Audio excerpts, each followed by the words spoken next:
Welcome to the NHL Wraparound podcast featuring Neil Smith, President General Manager of the 1994 Stanley Cup champion New York Rangers, and longtime ESPN NHL veteran Vic Morin. Together, they share no-nonsense opinions on news and issues around the National Hockey League.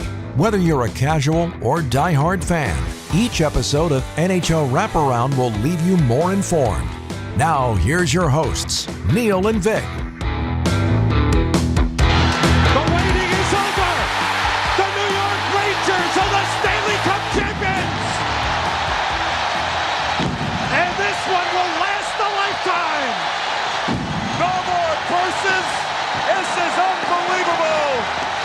People have waited a long time.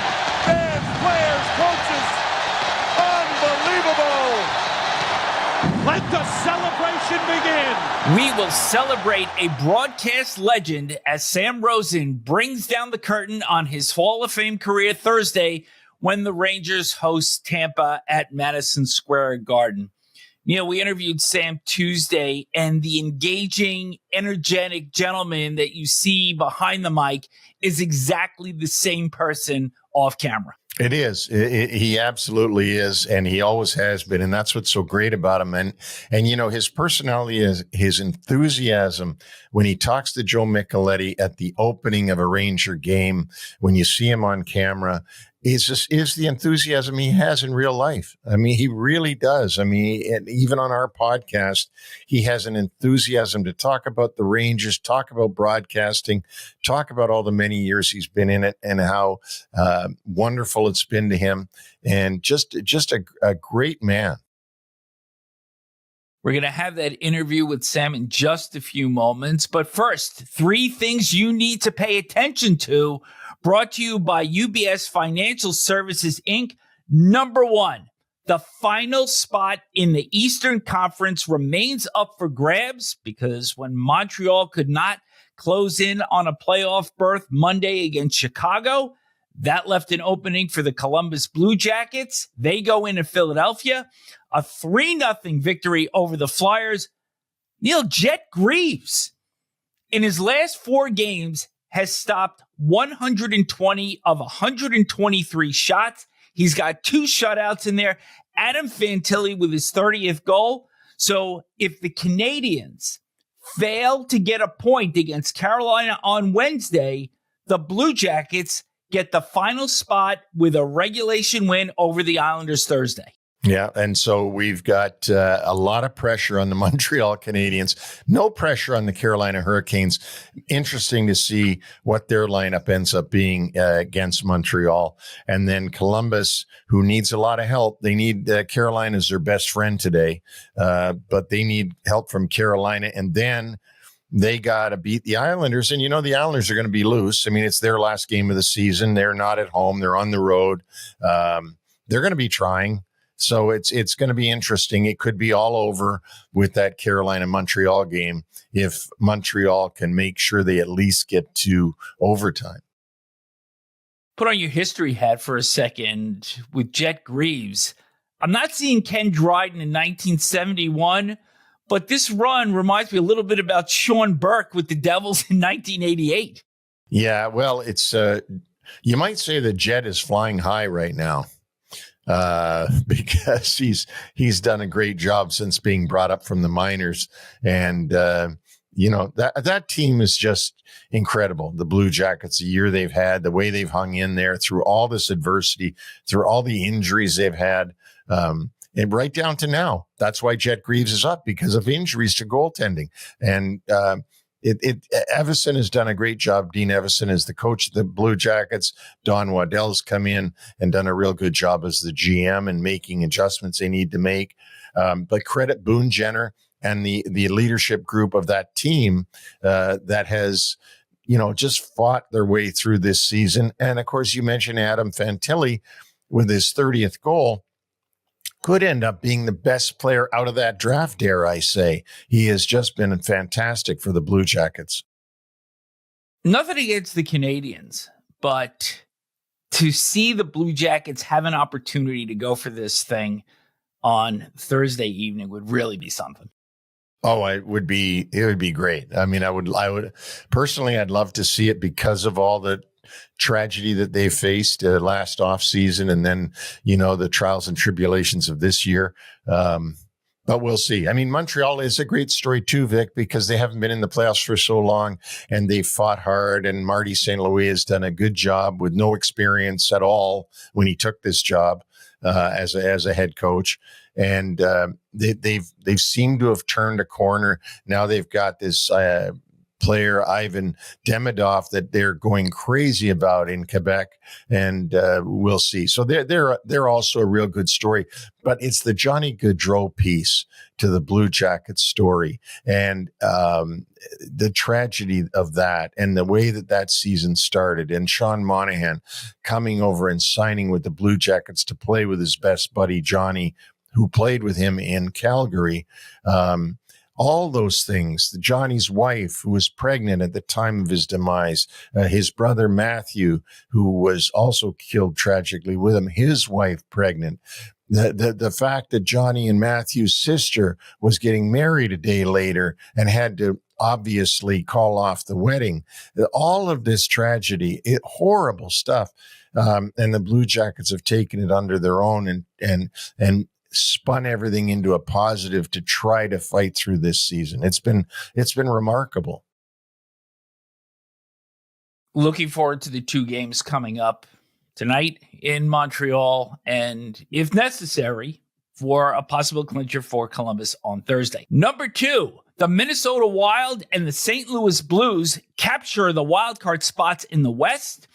Minnesota gets the first wild card with a dramatic comeback win over Anaheim. Joel Eriksson Ek ties the game with 21 seconds left in regulation. Matt Boldy with the winner in overtime. And the Blues get the second wild card. They whip up on the Utah Hockey Club 6-1. So with those wins, the Calgary Flames are eliminated. But before we let the Flames go, you really got to pump their tires, and the job Adam Huska has done with that club, because even though they were eliminated before their third period started against Vegas, they managed to come back from a 3-1 deficit and win 5-4 in a shootout. Yeah, and I was surprised, Vic, that they were behind 3-1 going into the third period when I tuned in on my way home, because Eichel wasn't playing, and several other good players for Vegas didn't make the trip to Alberta.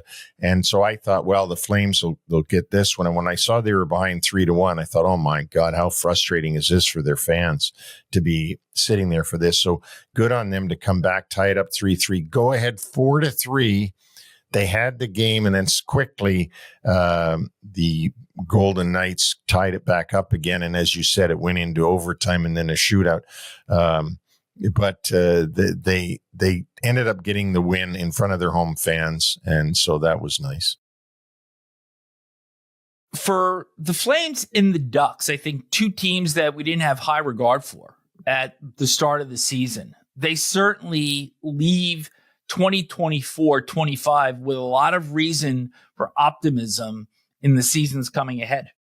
Yeah, the Ducks aren't waddling out of this season with their tail between their legs like they have in past seasons, and the Flames didn't just burn out by the end of the year. They finished in good shape. I mean, we talked to Don Maloney early in the season, the president of the hockey club, that they would be in a total rebuild, and through a lot of great play from a number of different guys on that team, they were able to elevate themselves into a real close playoff contender. And there is optimism for Calgary going forward. And the Ducks, I mean, no one gave them any hope. We thought for sure they would be down with the Sharks and the Blackhawks as usual, but they elevated themselves out of that bottom feeder group into the, group that's trying to get into the playoffs. And that's those three categories we've talked about all year. The category of teams that are definitely playoff teams, we just don't know where. The category of teams that are going to fight it out for the wild card spots. and then the category of teams in the conference that are the bottom feeders that are in total rebuilds. And we put Anaheim in there, and we should. But they proved by the end of the year that they belong in that category of trying to fight it out for the wild card spot. And I think that's what they'll do next year. No longer playing second fiddle to anybody, the Toronto Maple Leafs take the Atlantic with a 4-0 win in Buffalo. Mitch Marner reaches 100 points for the first time. He'd been knocking at the door, had a few 90-point-plus seasons in his career leading up to last night. Austin Matthews gets his 400th. Anthony Stolarz, 35 saves. And this is exactly the kind of blueprint that Craig Berube is looking for now that the playoffs are upon us. Yeah, which is a whole new season. But you know what? The Maple Leafs, Craig Berube, the general manager, Brad Treliving, and the president, Brendan Shanahan, have to be very proud of the regular season that they've had, and that they get to hang up a banner next year that say that they are the Atlantic Division champs. But as you know, Toronto, Ontario will only be looking at what they do in the playoffs. And so let's hope for their sake that they win a couple of rounds. 7 of the 8 matchups are now set. The Maple Leafs will take on Ottawa. Tampa Bay, by virtue of the Maple Leafs win, gets Florida, Carolina, and New Jersey, which has been in place for a while. In the West, the St. Louis Blues will take on Winnipeg. The Vegas Golden Knights get Minnesota. Dallas will play Colorado, and Edmonton and Los Angeles. So a lot of intrigue here, with one series still remaining to be called, because Washington will play either Columbus or Montreal. Yeah, so they've got to wait and see who they're going to play. But we can sit back now and watch these last 2 nights of games, and no stress. Just sit back and relax. These have been 3 things you need to pay attention to, brought to you by UBS Financial Services, Inc. And now, our discussion with Sam Rosen. Well, it's certainly a pleasure, an honor, actually, to bring in an old friend that I've known for so many years. This podcast could last hours and hours because we go so far back. Sam Rosen, the voice of the New York Rangers, and more than that, my friend from around 1980, I think it was, Sam, that we met.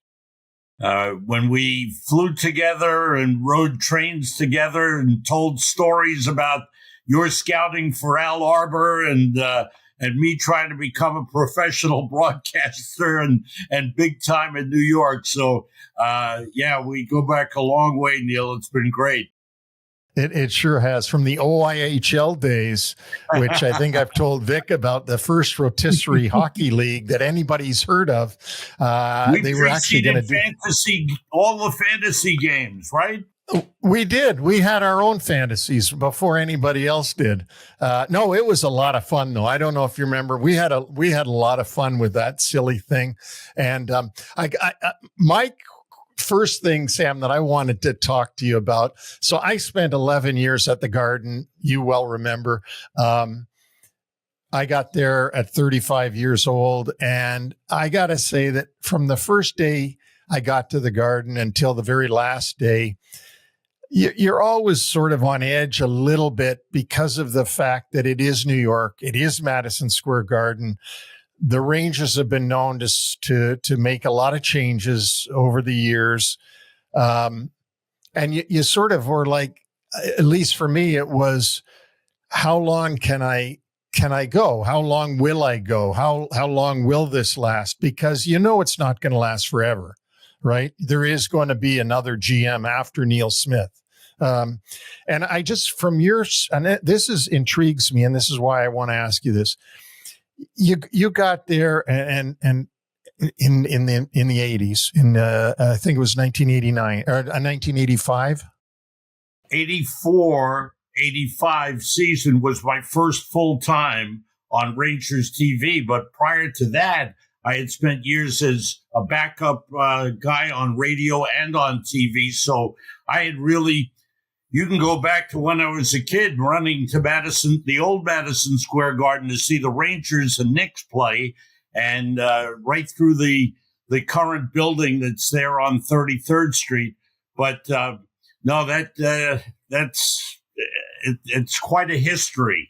That's what I wanted to get to right away is, I mean, it's a phenomenal run you've had of 40 years at Madison Square Garden as the voice of the Rangers, but people may not understand that you work for Madison Square Garden when you're in that job. You're on MSG Network, you're an MSG Network employee, and you're under the same umbrella as all the rest of us are.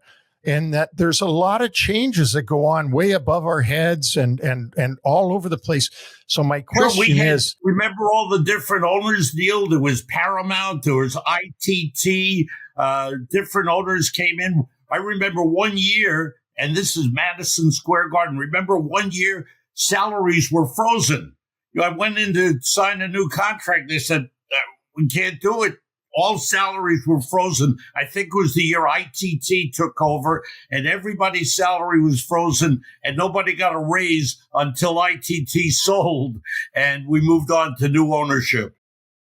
Yeah, well, even when I was there, Sam, I think I went through 4 different ownership groups when I was doing it in 11 years. But the question I want to ask you to relate to you with me is, I know you never expect to stay 40 years in a place, but like it's just incredible that you're in a lion's den like Madison Square Garden. You're the voice of the Rangers. You got so many people picking on you for so many different reasons, absurd reasons, reasons, all above you. Things are swirling. Did you ever think, oh my God, I've been here 5 years now, 6 years now, 10 years, 15, 20, like, am I going to be able to keep going? Are they going to let me do next season again? Was it ever a thing like that, Sam, or did you just assume that it was okay? I'll relate a couple of stories, Neil, but I never thought of it that way. I loved what I was doing so much that I always believed that wherever I was, and I started out, when ESPN first went on the air in September of 1979, I did one of their first college football games and did the early different sports that they were programming. And I did the first hockey. They signed 2 contracts, 10-game contracts, one with the Hartford Whalers and the other with the Washington Capitals. And I had the joy of doing them. They were at the bottom of the league, but I got to do those games. And I think we rode some of those train rides down to D.C. to see the Caps play, and you were scouting. But I never thought of it that way, Neil, because I loved what I was doing so much that I always felt wherever I went, something good would happen. And as it happened, when I got out of school and got my first job up in Bridgeport, Connecticut, and I was still working as a statistician for the New York Knicks radio network. Jim Gordon was doing the play-by-play. They had 25 to 35 small radio stations in the Northeast. Jim Gordon did the play-by-play, and he called me to do his statistics. And at halftime, at the end of the game, he would give me the microphone and say, here, you do the stats. So I got to know the people very well at Madison Square Garden then. Then I got entree in 1977, February of 1977. Jim Gordon was supposed to fill in for Marv Albert on a Knicks-Nets basketball game on radio. Jim got sick. They asked Jim, is there anyone you could recommend? He recommended me, and I'm still there. And the first time I was there, I did basketball games. The next season they came and they said, can you do hockey? And I said, sure, I can do hockey. And I gave them all these tapes that I had put together while I was covering the teams for the now defunct United Press International audio network. and I would go off in a corner of the press box and do a period of play-by-play. And when I handed them the tapes, they liked it, and I became the hockey fill-in for Marv Albert on radio. And that continued. I filled in for Jim Gordon in the 78-79 season. He had back issues, was in the hospital for a month, and I worked MSG TV replacing him. So that was the build-up to knowing and learning the people at the Garden, learning the nuances of the Garden, and it really helped in the long run. In 1982, Joe Cohen was running Madison Square Garden, and he hired me to my first contract, and that was a 3-year deal. And I would say most of my contracts to this date have been 3-year deals, with the exception of that 1 year of frozen, no salary increase, no long-term contracts. But you go through different people. But I would go back, Neil, and say that the love I had for the job always came through.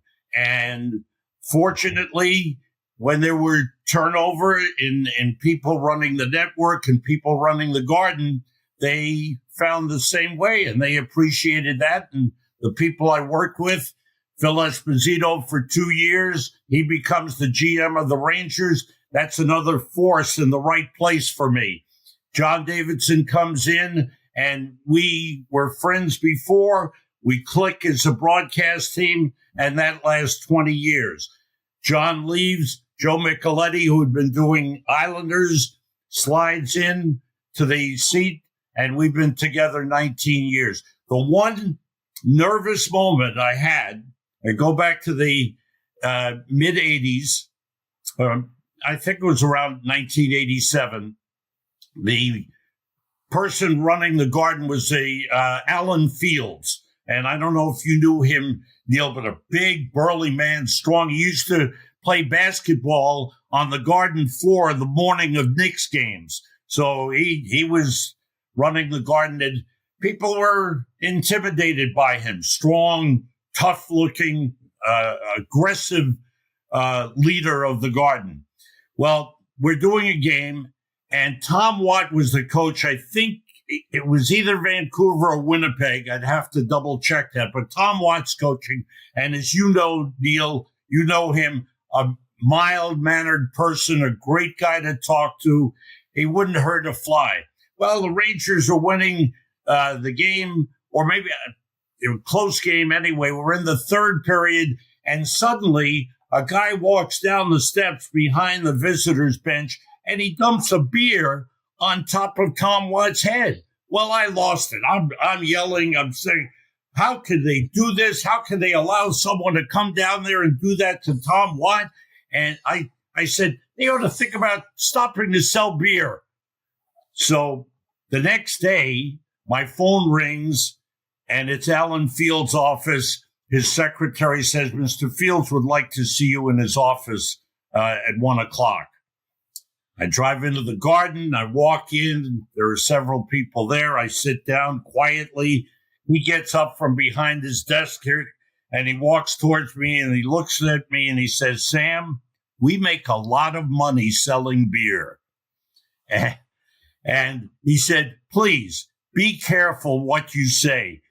And I thanked him very much, and I left timidly, but I still had my job. Wouldn't you know that the next season, they stopped selling beer in third period. At the end of the second period and the end of the intermission, they stopped selling beer. So it had an effect. But that was probably my most nervous moment in the years that I was at the Garden. Sam, I'm not certain whether I want to go into career stuff or to more alcohol, because certainly on your tour around the league, you've gotten some marvelous gifts. And on every telecast we see now, you may have one of the most treasured wine collections in the world. It's unbelievable. I will say it started with the Devils training staff gave me a lovely bottle of wine. They know I like red. I prefer Merlot, but I've gotten Cabernets. The guy that really set it off, I think, was John Cooper, the head coach of the Tampa Bay Lightning. We're down there, and we're at the morning skate, and then John meets with the media, brings in a whole horde of reporters, and before he gets into the questions, he stops and he acknowledges me, acknowledges my career, puts his arm around me, and he hands me this beautiful bottle of Plum Jack Cabernet and gives it to me. And we're walking out. I guess someone said to him that I like Merlot. So, he said, "Do you like Merlot?" I said, "Well, preference, if I had a choice, yes, I like Merlot." I go up to the booth at 5:30 that evening, and on the desk in the booth is a bottle of Plum Jack Merlot with his autograph on it. "Congratulations, Sam, on a great career." And it kind of took off from there. I got bottles in L.A. from the Kings, in Anaheim from the Ducks, in San Jose from the Sharks. And last night, a couple of bottles in Florida. Have to thank them. And there was a fan, man who knows the owner of the Florida Panthers, Vinny Viola, but a fan came in. We know Joe Micheletti knows him in New York. He comes in holding a carrying case with two beautiful bottles of wine, and we take them home. I opened up one on the flight home and shared it with Joe and a couple of other people. It was superb. So there have been really good wines. I've got this huge collection on my counter in the kitchen trying to figure out where I can put them. But I also asked John Cooper if after the game Thursday night, I could bring that Plum Jack Cabernet to the Garden and open it up and share a glass of wine with him. And he said he might come up to the booth and watch the game from the booth and share the wine during the game. So we'll see how that goes. You're pretty humble when it has come to your reactions of not only the fans in New York, of course, but you have received this all around the NHL. Could you have ever expected the send-off that you have gotten from 32 teams around the National Hockey League? Vic, it was interesting when we discussed this being my last year, the people at MSG Networks and myself, and they said, "Look, Sam, we talked about the timing and how, what we wanted to do and how we wanted to do it." And they felt that it would be good because they felt I'd be well received around the league. I didn't know what to expect. It's been overwhelming, and it's been so heartwarming and gratifying. And, there are times, literally, tears come to my eyes. I've tried to hold it together all season long. But I thought about it one day. We're on the road, and I thought about all the cities that we go to. And I realized that throughout the years, you make friends, you make professional associates, friendships that you can call on anytime in every city, whether it's former players, executives, GMs, whatever it is, they stay with you. And the way they've acknowledged my career has been overwhelming, and I can't thank people enough. The fans have been wonderful in their reception. We were in Salt Lake City. Here's Salt Lake City. I was there once in 2002 for the Winter Olympics, but here we are.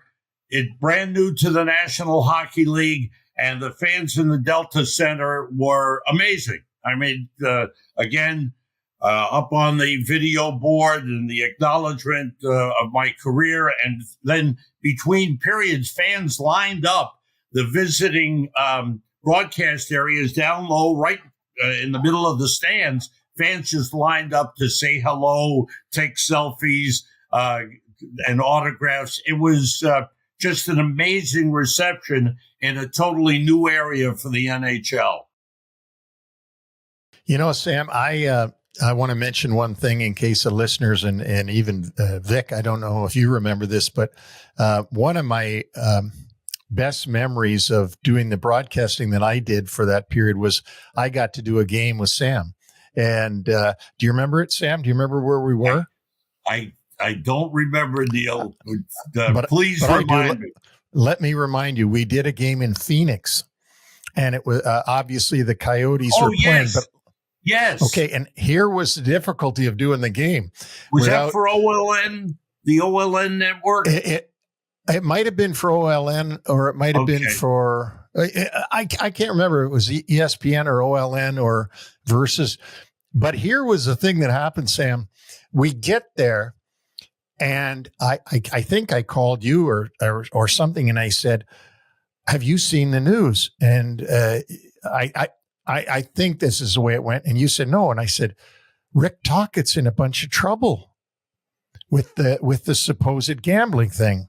Now, as it turned out, he was let off of all the different things, and it was all put to bed. But I remember us going to the skate that morning, and Rick Tocchet was on the ice, and it was national news about this gambling thing. So now the producer says, "Neil, you're going to have to talk about this on the game." I'm like, I don't want to talk about this. It's Rick Tocchet. I don't want to talk about, I don't know if you remember that day in that game. And I think we took the red eye home, Sam, after that game. We didn't stay. Yes, we did. No, I do remember that. And I know that we knew Rick so well. And to this day, Rick is one of my favorite people. We always see him together. The Canucks gave me a beautiful jersey, and we took pictures, and Rick has done a great job wherever he's been. And yeah, that was a very touchy subject, especially gambling then. Now, gambling is an accepted form of whatever going on in sports, and a huge money stream, and people just take it as part of the natural course of events. But then it was a very touchy subject, and fortunately, it turned out fine for Rick. Yeah, I do remember that. And my memory of it is that the authorities were trying to get a state trooper from New Jersey on making book, and somehow Rick Tocchet got pulled into this thing because Rick was, the Philadelphia Southern Jersey guy. And thankfully he got off of it with no harm, no foul. But I'll never forget heading in there thinking, okay, I got to do color commentary on the game. And now they want me to talk about a guy being charged with running book in the thing. So, and that was Sam and my game together. But I do cherish being able to do a game with you. I want to just bring up another one of our dear friends. He, when I first met this individual, he was wearing a Vancouver Canucks jersey, sitting in the press room at Madison Square Garden with his mom and dad, because his dad had just finished doing radio for the Rangers. And I'm talking about Kenny Albert, a wonderful, sweet guy, and he's going to be your successor. And I'm so happy to know that it's staying, what I would say, in the family, that Kenny gets to succeed you. And I'm just happy. And I wondered what your thoughts are on it. It's to me, it's like the natural course of events, Neil. Just what you're saying. Kenny Albert grew up with the Rangers. He was at the games doing his stats for his dad on the Rangers radio. He's become an exceptional broadcaster, doing it on his own, becoming his own person. He didn't rely on what his dad had done and what his dad had accomplished. He went to the minor leagues in Baltimore, got to know people there. Barry Trotz is still a good friend of his to this day. He's become a national broadcaster. And in a situation like this, we go back to New York and the pressures of New York, Neil, that you alluded to. I think if a person from outside the Rangers sphere was brought in, it would be very difficult for fans to accept that person right away. there'll be no difficulty with Kenny because everybody knows he's part of the Rangers group, the Rangers family. He's done radio for 25 or plus years. So I think it's an easy transition for him and a natural transition, and fans will just say, yeah, it's Kenny Albert. He's been doing Rangers hockey. He knows the Rangers as well as anybody. So, I think it's an outstanding. I felt all along that would be the choice as long as they could work out with Kenny's very busy schedule. And obviously they did. And I think it'll just be a smooth go on. He'll be working with Joe Micheletti. He and Joe know each other for years and years. They've worked together. It'll be an easy transition. And I'm happy for Kenny, and I'm happy for the network as well. I remember having season tickets for the Rangers in the late 70s and bringing notes because, like you, Sam, I started out in stats. I did a couple of books with Stan Fischler in the mid 80s, and I would bring notes down to Marv. And Kenny was there in his Vancouver jersey. And I grew up with Marv, listening to Tim Ryan, Sal Marciano, Jim Gordon, prior to yourself. And now, of course, it's so great that Kenny succeeds you. But 40 years later, is there anything from then that would apply to folks aspiring to be play-by-play announcers going forward? The next generation, so to speak. What I tell young aspiring broadcasters are a couple of things, Vic. One is don't be afraid to express your love of the game. We're doing games. We're doing hockey games. If you're doing basketball, baseball, football, golf, tennis, whatever you're doing, don't be afraid to express your appreciation of the game. A great play, a great serve in tennis, a great shot in golf, whatever it is, especially in hockey, our athletes are better than ever. The game is better than ever. And I say this to people as well. If they could just drop me into the broadcast booth, do the game, and then take me out and drop me at home, I'd get another 5 years in easily. The game is so much fun. It's so exhilarating. The athletes are so skilled and talented. So I tell broadcasters, young broadcasters, don't be afraid to show that. The other is be as versatile as you can, because you never know where that job opportunity is going to come. For me, it started with basketball at the Garden, but when I started in the early days of ESPN in 1979, the late Scottie Connal was a big hockey fan, was the executive producer, and he would call me, can you do this? I did women's field hockey. I did Australian rules football, and whatever they threw at me. One day he calls me, he says, is there anything you can't do? And I said, there probably is, but I'll find out how to do it. So I tell young people, be versatile.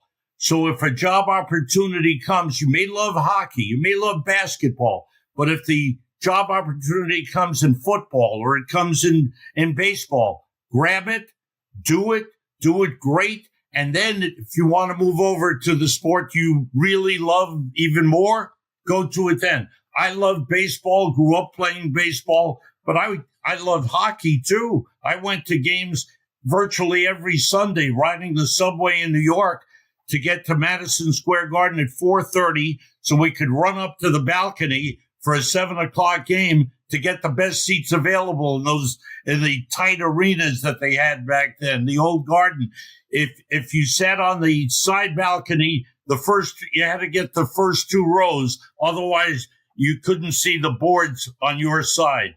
Or you went to the end balcony where you could see the entire ice. But it's the love of the game, and I've always tried to do that in my broadcast. And that is, if the score is 5-1, if someone makes a great play, it's a great play. Don't be afraid to say that. Don't be afraid to get excited by a goal that makes it 5-2, it's okay. It's what we're doing. It's sports, and now it's sports and entertainment because people can't afford some of the ticket prices that are out there. But that's basically what my carryover is to young aspiring broadcasters is you're doing something that you love. Let people know why you love it, what you're seeing that you love about it. It's okay. I had worked a few projects with Scottie Connal and wanted to ask you if his late son, Bruce, had ever produced any of your games. Yes. We worked together many, many times. There was another son, Alan, who was a goaltender. So we always had connections with hockey. But yes, Bruce was a really great person and a good person to be around and an excellent producer. And yes, we got to work many games together. It was always fun, again, because there was the knowledge that we all loved what we were going to do, whatever the games, whether it was the old Washington Capitals with Pee Wee Marook. Remember him, Neil? Pee Wee scoring goal. Dennis Marook. So whatever it was, whoever it was, whatever team, we try to make it the best that we possibly could. And Bruce was a great example of that. He actually hired me at ESPN in 1987. So miss him dearly. We had a lot of great times as you did, and never a dull moment in the truck either. Oh, never. No doubt about that. We always used to laugh. He always, we had this running joke that I don't know if ESPN had covered it in the early days, the running of the bulls in Spain. And he'd always get me on the headset and say, "Watch out, the bulls are coming, Sam. Watch out." Oh, gosh. Sam, I, as I said at the beginning of this, we could go on for hours and hours. I just want to go to two different things. One, I'm selfishly, this is selfish. I came there in 1989. You're entitled. You were probably like, what? They're going to hire Neil Smith? Because you've known me for so long. I got there in 89. I brought in Roger Neilson, and we slowly started to build the Rangers into something it hadn't been before. A lot of it was serendipity because things happen to come together. I've always said that, you got to be good to be lucky, but you got to be lucky to be good. And, it all culminated, of course, and we had some great years in the 90s. And, of course, 1994 comes along and we say no more. But from your vantage point, obviously, I mean, I won't answer this question for you, but I think I know the answer. Out of the 40 years of Rangers hockey, your most memorable must be 94, I would think. Without question, Neil, because the greatest moment as a broadcaster that anyone could have, I believe this, and I know I've talked with other broadcasters, to do the championship of a team that you grew up with, that I grew up with, following them from the early days when I was 12 or 13, 11 years old, going to the games and all my life rooting for this team and knowing where they had come and the struggles they had had. And to do a Game 7 in your home venue at Madison Square Garden to end this long, long drought of no championships, the greatest moment that I've had as a broadcaster. Now, as a series, I always tell people, I always felt the Rangers-Devils series in the Eastern Conference Final was the best series that I was involved with, that I was privileged to broadcast and to watch. But to win the Stanley Cup at Madison Square Garden, the cup that I believe to this day, and I'll argue with anyone, is the hardest to win, to win 4 7-game series. I mean, it was a magical time. It was a magical moment, typical of sports. There was great ups. There was adversity. You went through it, Neil. You lived it. You know it. And as I always tell everyone, whenever we talk about history, this team has won only one championship in 85 years, Neil, and you and Mike Keenan achieved that as the general manager and the coach. You know, nobody can match that. You'll always have that. That is the shining moment. And to answer your question, as you asked before, it's the greatest season. We had so many great players, Hall of Famers. First, to start the season, guys got traded. Mike Gartner, one of the greatest players to ever play the game, one of the greatest people to ever be in the game, traded away. But Glenn Anderson came, a 6-time Stanley Cup champion, coming 5 times, comes to New York and wins the 6th. And of course, Messier and Leetch and Zubov and Lowe and Kovalev, and it just go on and on and on with the great players and the great team that was.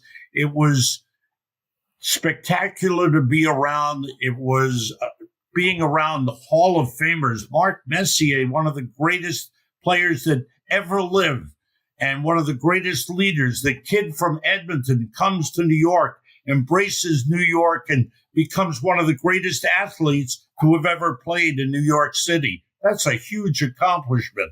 I had the honor and the privilege of calling his games. Wayne Gretzky comes later, but that one year, that first year that Wayne was in New York with Mark Messier, it was magical. It was fantastic. So, but going back to 94, nothing better than your team winning a Stanley Cup championship, and we got to go all the way with the Rangers. That was something that as I said on the air, and it's one of my phrases, it will last a lifetime. No matter what happens, that'll be the lifetime moment. Well, I'm very proud of the fact that not only for the obvious, but the fact that we could make everybody feel part of it, including yourself and JD and Joey Whalen and all the people in the office and on and on and on. And we had some great parties, and we really, I hope, made everybody feel like they were a contributor to that championship and that they were sincerely part of it and can have that for the rest of their life. Which leads me, and we didn't want to do this about the current Rangers, Sam, because there's too much to you to stick you with questions about the current Rangers. But Thursday night, I tried to get them into the playoffs, Neil. I tried as hard as I could. Well, sadly, Thursday night against Tampa Bay Lightning is going to be not only the Rangers finale, but your finale at the Garden, which I don't even like to say that, Sam. It makes me sick to say that. It doesn't make me sick to say that it's the Rangers finale, but to say it's your finale. I guess it's hard to go out with no playoffs for you. I'm not talking about the team. I'm talking about you yourself. Yes, we did have last year. Last year still stays vividly in my mind because even though MSG Network could only do first round games, part of my recent contract deal is that as long as the Rangers went in the playoffs, if Kenny Albert had conflicts with TNT, I got to do the games on radio. So I got to do second and third round games, and that will remain with me because that was a special time.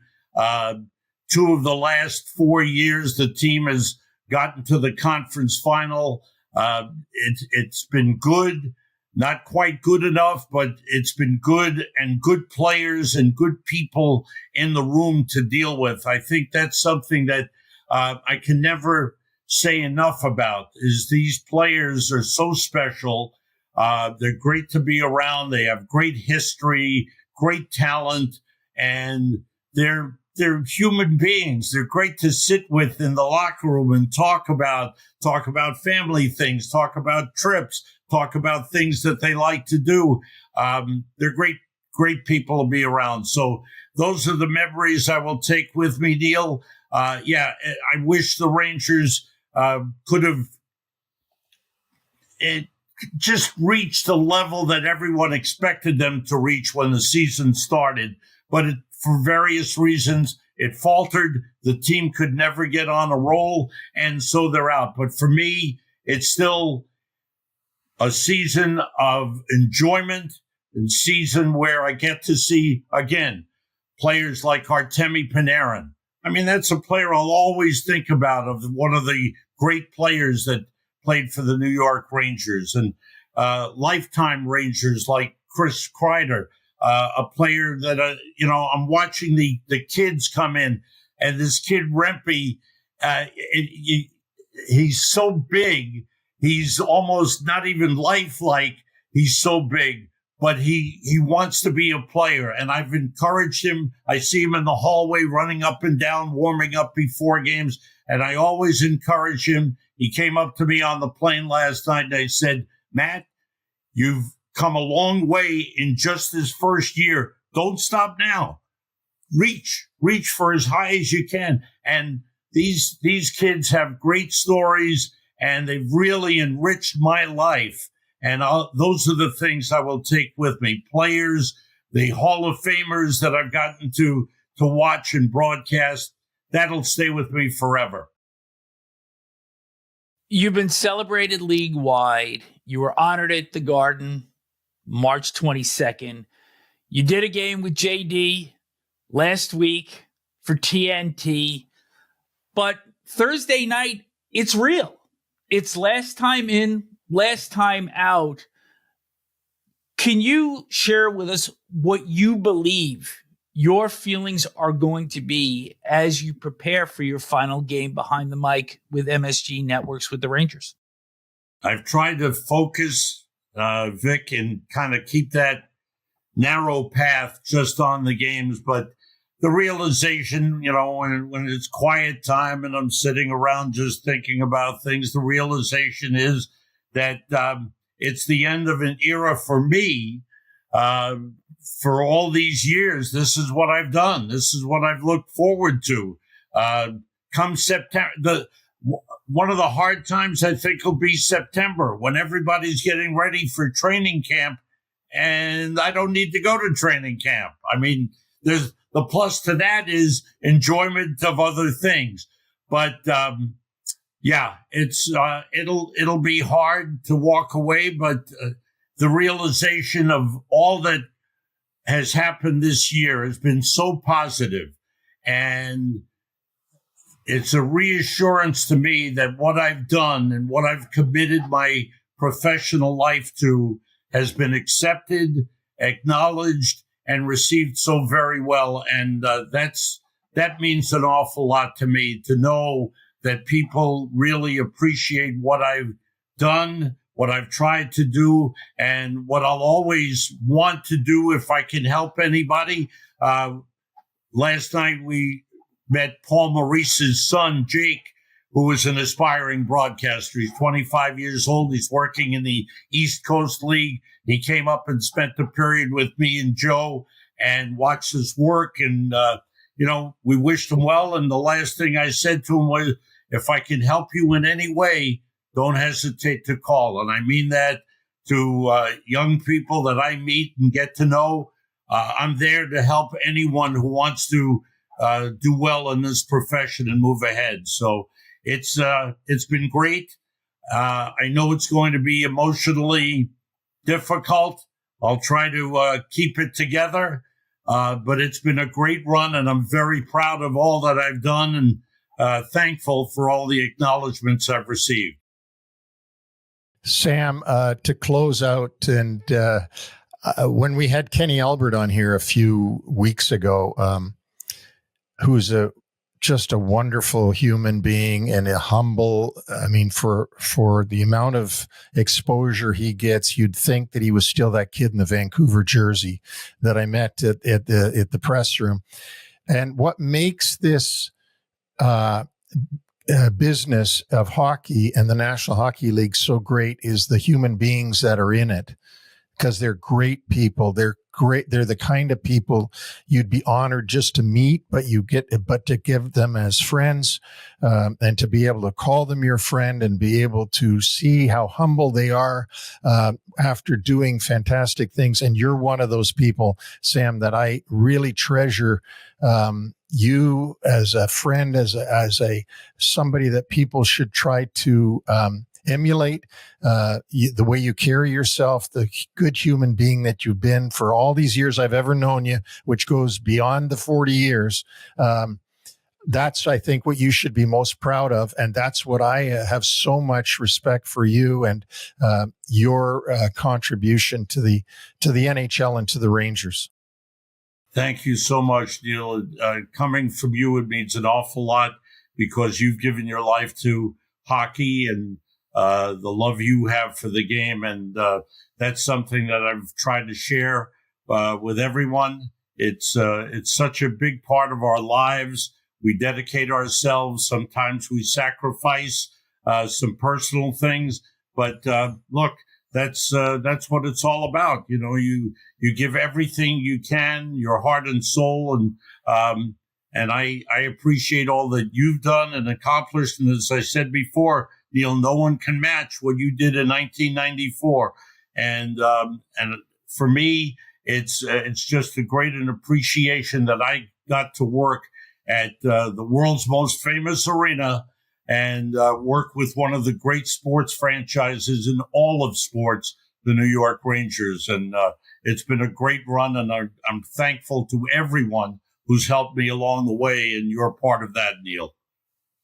And Vic, you too, if you were in the booth that night in 1994, good. I'm sorry that you got chased out. I didn't get chased. I was just pulled off JD, but that was fine because, I was still working as a manager back then for ESPN, but I was doing stats in the booth because it was the one way to be in there. And I think for all of us to be able to share this, live it, and it really does last a lifetime. And no better words were spoken. Thank you. Thank you, Vic. Thank you, Sam, for being part of our podcast. I hope we can bring you back on here when we can talk hockey and not just careers. And you'll be free to say what you think because you'll be an independent contractor. Next year's, and Neil, you know this because you'll be part of it too. Next year is the 100th anniversary of New York Rangers, and there'll be a lot of events that certainly will remember, and memories go back to the championship years and the great players that have come through, and you'll be part of that, and I know I will, and that'll be fun as well. Well, I look forward to seeing you then, and thank you for coming on and doing this for us, for me and Vic, and it's a real honor to have you on here, and please stay in touch because I cherish you and Jill and your friendship. It means a lot. Thank you, Neil. I will. And thanks, Vic. Thanks, guys, for having me on. Imagine thanking us for having him on. We're the ones that are so thankful that Sam would come on NHL Wraparound. And boy, he's the same guy, Vic, that I've known for decades now, that we started off both trying to make it in our own respective careers, me in the world of hockey and him in the world of broadcasting. But same guy, same great guy, same humble guy. All these accolades that have been thrown at him haven't changed him one bit. We were so looking forward to doing this discussion, as I'd mentioned at the head of the show, and he did not disappoint us. His energy is infectious. It sure is. I mean, he just loves what he does. Our website is NHLWraparound.com, and remember, on Friday, we will have our playoff preview. While we're on somewhat of a broadcast theme today, the U.S. TV networks, ESPN and TNT, probably feeling a little bit anxious in that up until Calgary getting eliminated on Tuesday and the potential of the Canadiens getting bounced on Thursday, there could have been 6 Canadian teams in the playoffs. And when you partner that with the fact that for the first time ever, all 4 of the original 6 U.S.-based teams, the Rangers, Boston, Detroit, and Chicago, are not getting in, that was going to make for some rough sledding ratings-wise. But one thing I've always said about this is when networks sign a rights deal in any sport, you don't get to pick your dance partner. So what it is what it is. It's going to be great hockey, and some years you get the draws that you want. And, you remember that when the NHL came out of the lockout, the first 2 finals were Edmonton, Carolina, and Ottawa against Anaheim for the NBC group before they got a really good run of Detroit and Pittsburgh and Chicago and the Bruins and those sort of matchups. But going back to my original point, you get what you get. You get what you get. It's supposed to be an equal league across the board. And, I would imagine, and I don't know this because I've never been in TV for any other sport, but I would imagine that within Major League Baseball and within the NFL and maybe even within the NBA, there are certain matchups that the TV networks don't want to see. I'm sure that they would much rather have the Bulls and the Knicks than the Raptors and a small market team playing. And I'm sure that Green Bay and another small market, maybe the Buffalo Bills, wouldn't be as attractive as having the Giants versus the LA Rams or something like that. So I guess it's the same in all the different leagues. The thing that's more easier to identify is because of the Canada element to this whole thing, because there's only one Canadian team in Major League Baseball. There's only one Canadian team in the NBA, and there's no Canadian teams in the NFL. So, and the NHL has 7 Canadian teams in it. So it can make for some tough ratings if American teams face a Canadian team of very little notoriety. And you have to remember also that 2 years ago in Major League Baseball, it was Texas and Arizona in the World Series. Now, those aren't small markets, but they do have not quite the cachet of what they got last year. And that was Yankees-Dodgers. Well, which is probably the best you could get, right? The LA, coast to coast, LA and New York. And even non-baseball fans want to sort of tune in because it's the 2 big cities going at it with each other. Any way you slice it, though, whatever we get for our Stanley Cup final will be outstanding. And I think we can both agree that there is nothing, no matter which teams are involved, nothing like the first round of the Stanley Cup playoffs. No, it's a great round, and it's a surprising round, and there could be a lot of upsets that could happen, and you get more upsets in the first round than you get in any round, but there's more teams in there, and you've got less preparation than in any other round, right? Because you're coming right out of the regular season, and oops, we forgot that it's going to be like this in the playoffs. It's not going to be like the regular season, and oh God, we're done. Like the great example, Tampa Bay Lightning wins the President's Trophy, swept by John Tortorella and the Columbus Blue Jackets. That was a shocker. And that's a great example of what can happen in the playoffs. Going to fast forward to the future right now. And there was a recent poll of NHL players, and they were asked to look at the PWHL rules to see what they might like to see changed in the NHL. So they were given a bunch of rules to look at. I believe over 500 players were polled. And the one rule that they would like to see taken from the Women's League and applied to the NHL is called the jailbreak goal rule. I keep thinking about the bald guy with the mustache on the Monopoly card and his get out of jail free card. The rule would be that if a team scores a shorthanded goal, the penalty ends the same as if that team had surrendered a power play goal to the opposition, like it or not. No, I don't like it. I don't think that you should get It's like saying, okay, if you can score shorthanded on these guys, we're going to punish them, take their power play away, and reward you and make you even with the other team. And you know what? You get a penalty, you should have to serve the 2 minutes or until you get scored on. 30% of the players disagreed with you. The other rules. That's not a lot. 30%. Well, 3 out of 10. But it's 30% of all of the rules that are here. And we're going to just go through the other 4 quickly. The 3-2-1-0 point system, meaning 3 points for a regulation win, 2 for an overtime or shootout win, 1 for an overtime or shootout loss, and nothing for a regulation loss. 24% were in favor of this rule, like it or not. No, I don't like it. I don't want to see it. I don't want to see 3-point games. You get 3 points if you win. I like it with 2. You're getting cranky. No, I just don't like it. But 24.4% of what? Of those polled, they had one choice to make their selection, and 24% went for this point system. So here's another one for you. Let's talk playoffs. This one has a lot of intrigue attached to it, a lot of locker room billboard material. Top seeds in each conference get to pick their opponent in the first round. Almost 17% were in favor of this one. I like that.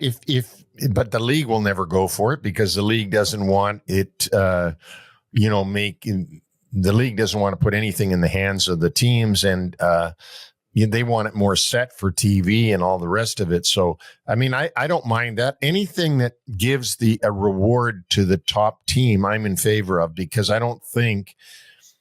I mean, the system now 1 versus 8. That's really good. It should stay like that, but it should be 2 versus 7, not the other division winner against 7. I'm more a purist in that.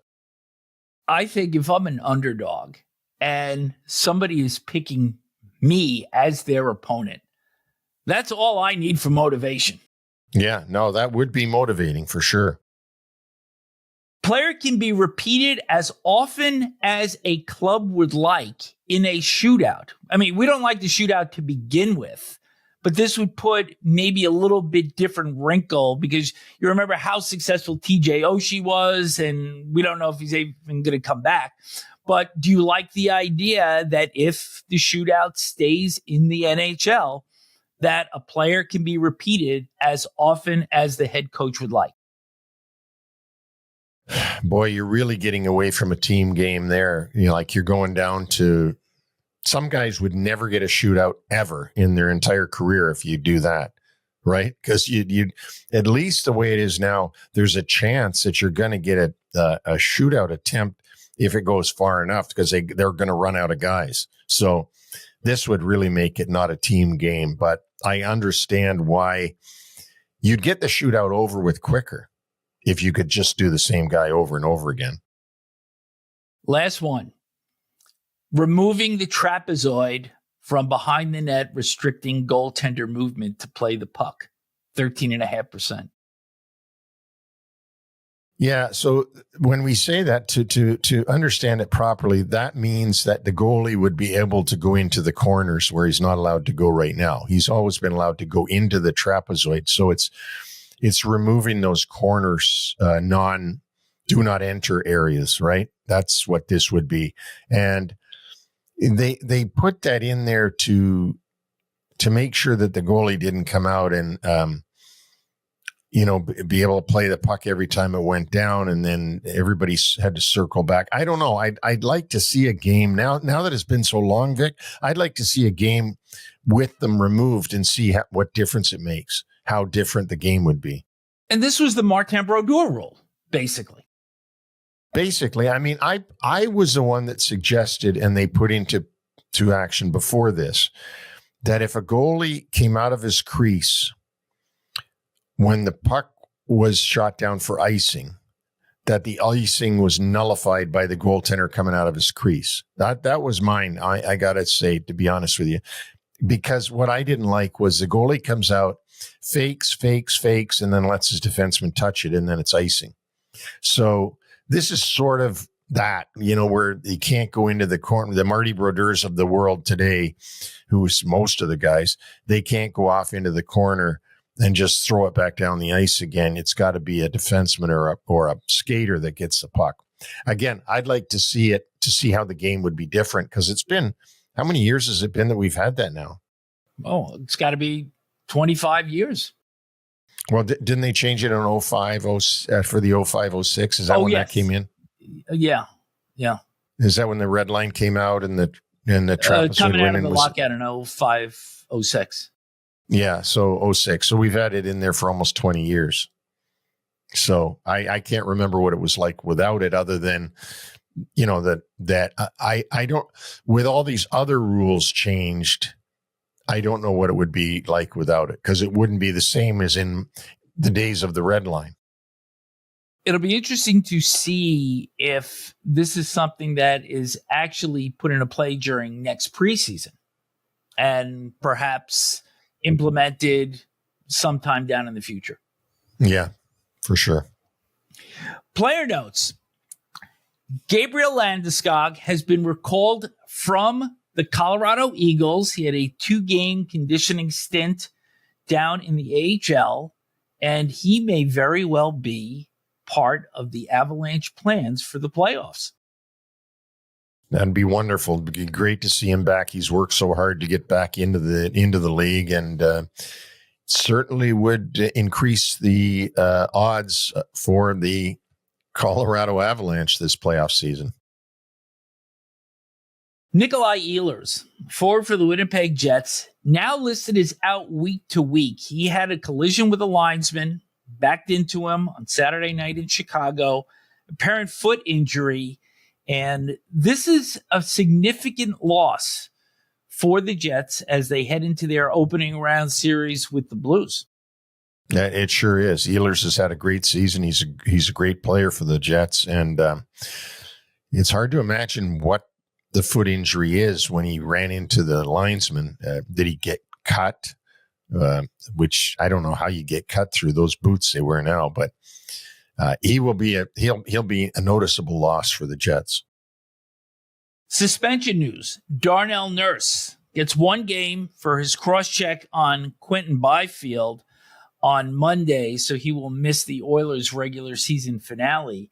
And Yakov Trenin, forward for the Minnesota Wild, there had been some talk about whether or not he would receive some supplemental discipline for his sucker punch on Derek Forbort of the Vancouver Canucks on Saturday. Forbort ended up with a broken orbital bone. However, the league says no discipline forthcoming. And if anybody should know about the unwritten rules of fighting, it would be George Parros, who is the top dog at the player safety committee. So on we go. A couple of great send-offs. So we kind of held this one from the Minnesota and Anaheim game from Tuesday. After Joel Eriksson had tied the game, and the Wild were assured of making the playoffs. Great move by John Hines. He takes out starting goaltender Philip Gustafsson, and he puts in Marc-Andre Fleury for a final regular season game. I mean, Gustafsson's going to be the starter for the playoffs, no question.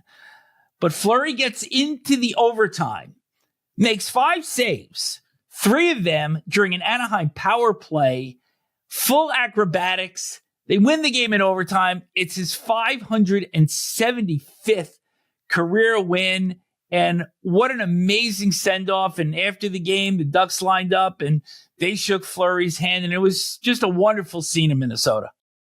Yeah, that's really great. It's Fleury's had a lot of good send-offs this season. And of course, nobody smiles more than Marc-Andre, but it's good. He deserves this. He deserves whatever he gets. He's been a great ambassador for the game. And a final opportunity to be on a team that makes the Stanley Cup playoffs. Probably a little bit less fanfare around the league, but certainly notable. Robert Bertuzzo, defenseman for the Utah Hockey Club, was saluted by the Blues after their loss in St. Louis on Tuesday.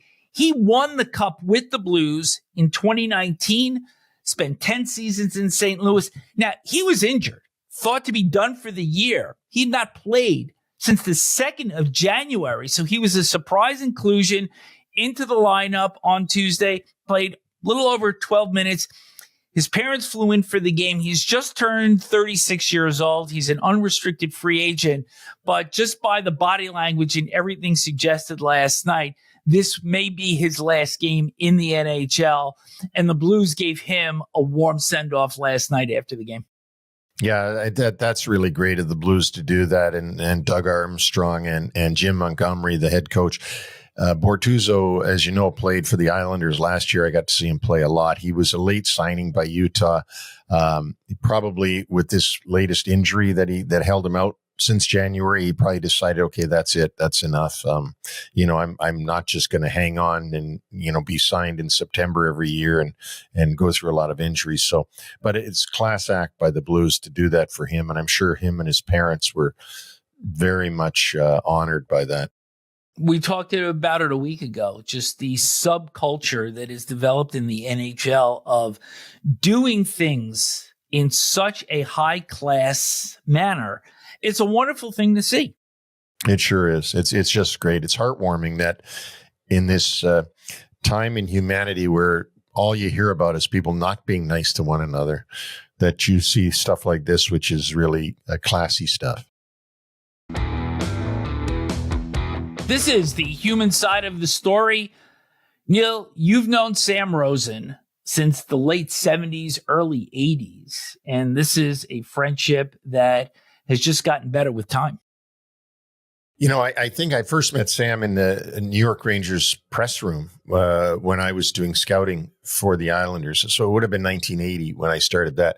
And everybody was friendly to everybody in there. The stringers, meaning the guys that strung radio information back to the radio stations, the writers, John Gentile, who ran the bar at the John Halligan and his wife, and everybody was friends. And Sam was one of the group, and Sam was an aspiring broadcaster.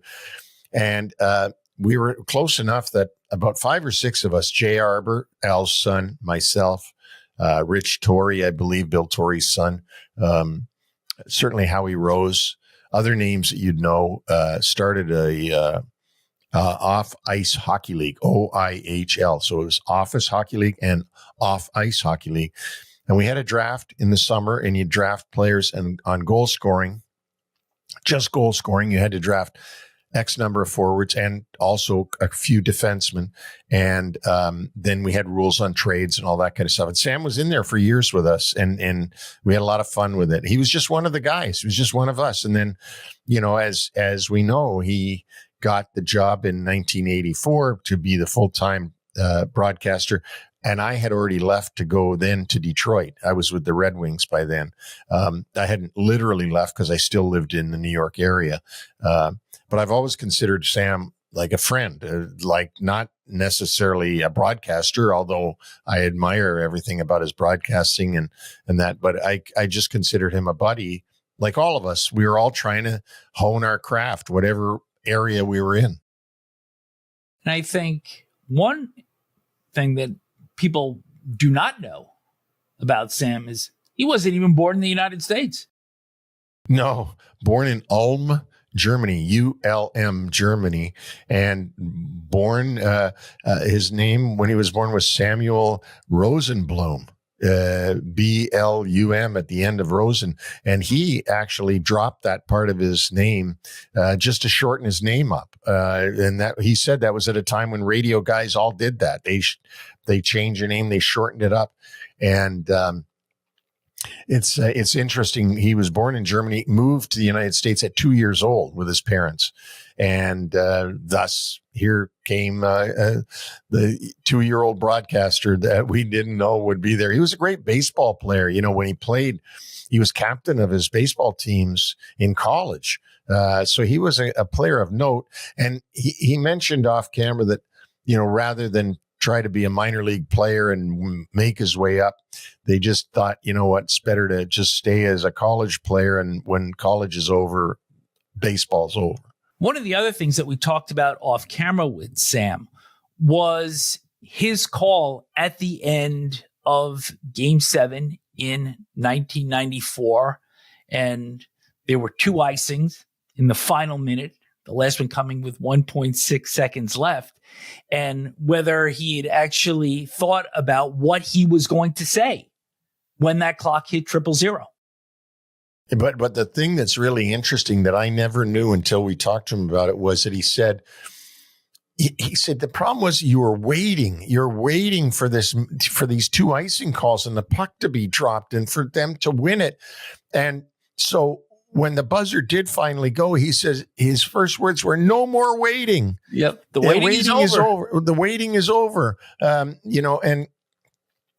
he really, because of all the waiting to get to the buzzer, and that I found that really interesting. And of course, his call of that lives on in infamy. It was great. It was a great call, and no more curses, because everybody talked for all those years about there was a curse. Was it because they burned their mortgage in the Stanley Cup and all this kind of stuff that went on, and the whole 1940 chant and all the rest of it. So no, Sam's call was great. And the thing that really wowed me was him saying that there can be no greater moment for a broadcaster than to be at Madison Square Garden, the home arena of the team that you've been broadcasting for, in Game 7, and have them win the championship, and you get to call that after all those years. He said there couldn't be a bigger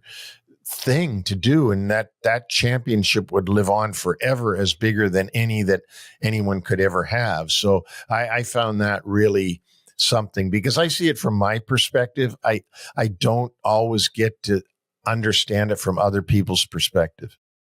And that's something that a lot of local broadcasters today will never have that opportunity, except at least on the TV end, because the networks take over after the first round. Right. And even, and when you think about it, there are hundreds and hundreds of hockey play-by-play men, let alone all the other sports.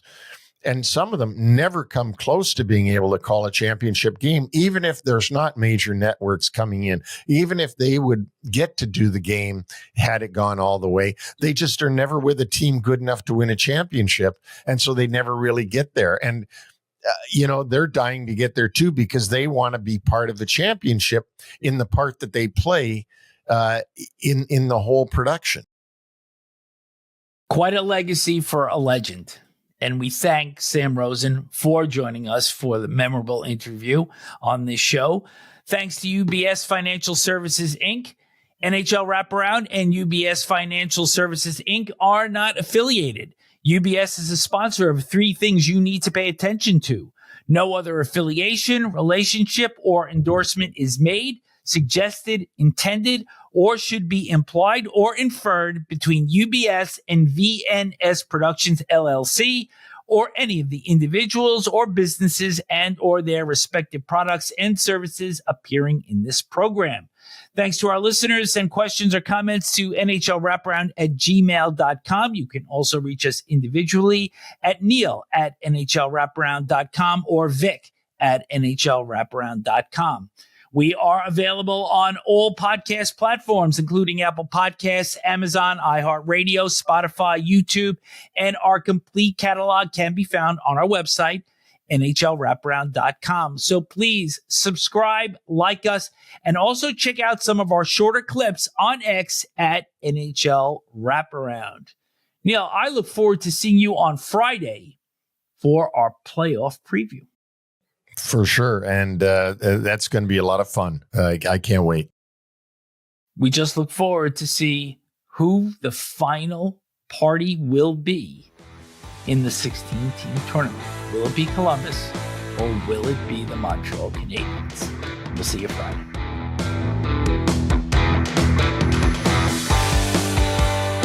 Thanks for joining us on the NHL Wraparound Podcast. Don't forget to subscribe to stay up to date on all the NHL action.